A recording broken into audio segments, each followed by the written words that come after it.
Hey y'all, it's your girl Valissa. Before we begin this video, I want to give a visual description of myself. I'm a light-skinned black woman who is sitting in her wheelchair. I have on a dark gray long sleeve shirt. I'm wearing glasses. I have on a berry colored lipstick. My brown hair is pulled back into a ponytail. I'm wearing AirPods and I have on large gold hoop earrings. And behind me on the wall is wood paneling. And the wood paneling has several wall decor pieces on it, including a mirror. The first Inventor we'll cover for the Women's History Month edition of the Who Made It Possible series is the person whose innovation sparked the entire idea of this series. We owe a lot to this inventor who made her mark on the medical devices industry and who didn't let no keep her from sharing her inventions with the world. The incredible Bessie Blount Griffin was born in Hickory, Virginia in 1914. Bessie attended Diggs Chapel Elementary School, which was created at the end of the Civil War to educate the children of those formerly enslaved, free black people, and indigenous people. Once she completed the 6th grade, she had to take charge of her education because there weren't schools in the area that offered higher education and grades to black children.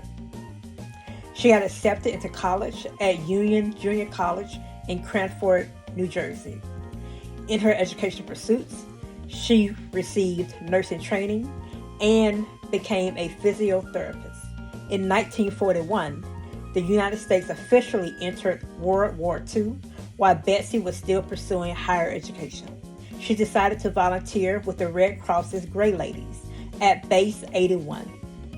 This group served servicemen and veterans in the metro New York and northern New Jersey area. The Gray Ladies got their name for their uniform color. They were meant to be a non-medical group of volunteers who provided hospitality-based services to military hospitals. In reality, much of their time was spent doing facility management, psychiatric care, and occupational therapy. Being a part of this group caused Bessie to encounter hundreds of injured soldiers. The sheer volume overwhelmed veterans' hospitals. It has been noted that about 14,000 in the Army experienced amputation and survived amputation. If a soldier had an upper limb amputation, this meant that they would lose the ability to write with their hands. For soldiers under Bessie's care, she guided them to learn how to write again, but with their feet and their teeth. Some of the soldiers even learned to read Braille with their feet. Bessie, while volunteering, found time for a hobby that would be instrumental to her future adventurous self, learning how to draw. In the newspaper named Afro-American, Bessie had this to say about her newfound interest in drawing.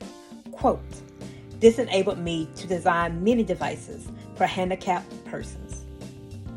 Do remember, some of the language quoted in this video were terms primarily used at that time, so I'm keeping all wording used by Bessie to be authentic to the time period discussed. Her enjoyment of drawing came in clutch for her first invention, an automatic self-feeding device. The idea spurred from a physician at a hospital informing her that the Army had been unsuccessful in developing a self-feeding device.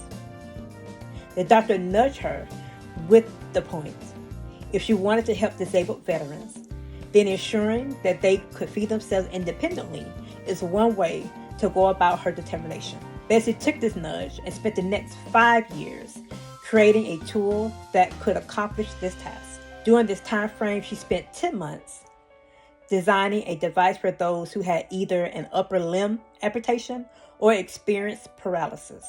The remaining 4 years were spent on building it. She used $3,000 of her own money for this. In today's money, that'll be almost $70,000. Her invention was incredible in its functionality. The self-directed feeding device was shut off automatically after each bite, which allowed the person using it to be in control of their own feeding. By 1948, her device was ready for use. She presented her prototype to the Veteran Affairs, or the VA, and was stunned at the rejection she received. She attempted several times to engage with the VA on her invention, but to no avail. She was told that, quote, the device was not needed and that it was impractical. Really? Well, thankfully for us, Bessie wasn't deterred. She was successful in getting a Canadian company to manufacture it. Though the United States found, quote-unquote, no use for her innovation, the French military did.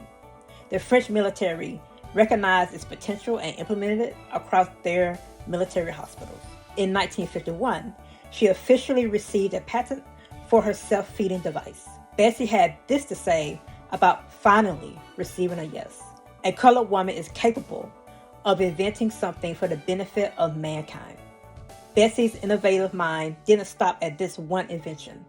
She went on to create 2 more medical devices we'll mention here that pushed the need for independence and care forward. While working on her first invention, she also developed the non-automatic food receptacle. This invention hung around the neck and allowed a person to hold objects near their neck. This device was designed to hold a cup or a bowl from which the person could sip from by using a straw. Another invention of hers I must mention, the kidney-shaped emesis basin. Bessie's prototype isn't the plastic variety I and many others know so well of today. She made the first version of this with newspaper, flour, and water. This combination produced a material similar to paper mache. Now, why is this tool needed? Well, it meant that hospitals no longer had to clean and use the stainless steel basins used during that time. This was a way of making these tools disposable and increase sanitary conditions at hospitals and clinics. Just as with the feeding tube, Bessie presented her emesis basin prototype to the VA, and it was rejected. However, our girl knew that someone would get the vision, and they did. She went ahead and patented her device and sold the rights to it to a medical supplies company in Belgium. In one of her last interviews before her death in 2009, she was asked why she gave away her valuable inventions. Quote, forget me. It is what we have contributed to humanity. That as a Black female, we could do more than nurse their babies and clean their toilets. Though I respect her stance, we will not forget her.